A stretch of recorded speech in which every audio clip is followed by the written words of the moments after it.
Hi friends, welcome to our channel. మనం చూస్తున్నాం గత కొంతకాలంగా మంచు మోహన్ బాబు గారి ఫ్యామిలీలో ఏదైతే జరుగుతుందో అనేది, మెగాస్టార్ చిరంజీవి గారి జోలికి ఎవరు వచ్చినా కర్మ అనేది వెంటాడుతుంది అన్నదానికి మరొక ఎగ్జాంపుల్ ఈ ఇన్సిడెంట్స్. ఈరోజు అన్ని ఛానల్స్లో కూడా మోహన్ బాబు గారి ఇంట్లో విషయాలన్నీ కూడా టెలికాస్ట్ చేస్తూ డిబేట్స్ పెడుతూ వాళ్ళ ఫ్యామిలీని రోడ్డు మీద తీసుకొచ్చేసేటువంటి పరిస్థితి ఏర్పడింది ఈరోజు.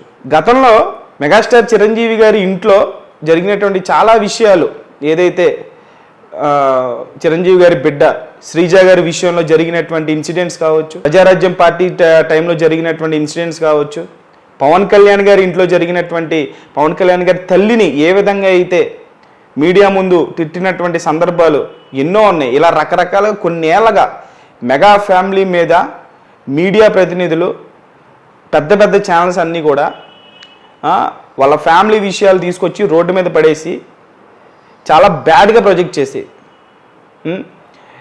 గతంలో కూడా మోహన్ బాబు గారు ఏదైతే వజ్రోత్సవాల వేడుకలు ఉంటాయో ఆ వేడుకల్లో కూడా చిరంజీవి గారికి లెజెండరీ అవార్డు ఇస్తూ ఉంటే, అసలు లెజెండరీ అంటే ఏమిటి, దానికి ఒక పుస్తకం వేయండి, దానికి డిక్షనరీలో లెజెండరీ అంటే దానికి ఒక మీనింగ్ ఉందా అని చెప్పేసి చాలా పర్సనల్గా తీసేసుకొని ఏడ్చారు ఆయన. సో ఇప్పుడు ఇదే విషయాలు సోషల్ మీడియాలో అయితే చాలా పెద్ద ఎత్తున చర్చగా నడుస్తున్నాయి.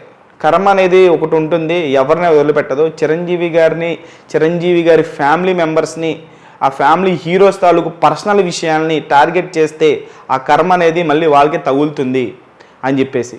సో ఈరోజు అదే ప్రూవ్ అవుతుంది. ఈరోజు ఏమైంది, మోహన్ బాబు గారి ఇంట్లో విషయాలన్నీ కూడా ఇప్పుడు టీవీలో నడుస్తున్నాయి, ప్రతి ఛానల్లో లైవ్ నడుస్తుంది. మన దాకా వచ్చేదాకా ఆ బాధ ఎలా ఉంటుందో తెలియదు. ఒక మనిషి మీద, ఒక మహా మనిషి మీద, చిరంజీవి గారి లాంటి ఒక ఉత్తమమైనటువంటి మనిషి, ఆయన ఎవరు ఎన్ని మాట్లాడినా స్టిల్ ఇప్పటికీ కూడా పార్టీలు, ఆయన ప్రజారాజ్యం పార్టీ పెట్టినప్పుడు, ఆయన అసెంబ్లీలో ఉన్నప్పుడు కూడా ఆయన జస్ట్ పొలిటికల్ పరంగానే మాట్లాడేది తప్పితే ఆయన ఎప్పుడు ఎవరిని పర్సనల్గా ఎప్పుడు ఏ మాట అనలేదు. అట్లాంటి చిరంజీవి గారిని గత కొన్నేళ్లుగా మీడియా ఛానల్స్ అన్నీ కలిసి తప్పుడు ప్రచారాలు, తప్పుడు కథనాలతో ఎంత వేధించాయో, స్టిల్ ఇప్పటికీ కూడా దొరికితే చాలు ఏదో కథనం వేద్దాం, ఏదో ఒక ఆర్టికల్ వేద్దాం అని చెప్పేసి ఏడుస్తూ ఉన్నాయి. చిరంజీవి గారు అవి ఏం పట్టించుకోకుండా పని మీద ధ్యాస పెడుతూ 30 సంవత్సరాల పాటు నంబర్ 1గా ఉన్నటువంటి హీరో, ఇండియన్ సినిమాలోనే one of the legendary personality. Chiranjeevi గారికి పద్మభూషణ్ అవార్డు వచ్చినప్పుడు అమితాబ్ బచ్చన్ లాంటి వ్యక్తి ఆ ఈవెంట్కి వచ్చి the king of Indian cinema అని చెప్పేసి చిరంజీవి గారు అన్నారంటే చిరంజీవి గారి స్థాయి ఏంటో అర్థం చేసుకోవచ్చు. అటువంటి చిరంజీవి గారిని కొన్ని ఏళ్లుగా వేధిస్తున్నాయి ఈ మీడియా పీపుల్స్. కానీ ఆయన అంటే పడినటువంటి చాలామంది సెలబ్రిటీలు, మోహన్ బాబు గారితో సహా ఆయన్ని రకరకాలుగా ఎన్నో మాటలన్నారు. ఇప్పుడు కర్మ అనుభవిస్తున్నారు అంటూ సోషల్ మీడియాలో ఇలా రకరకాలుగా మాట్లాడుకుంటున్నారు. నిజమే కదా అది.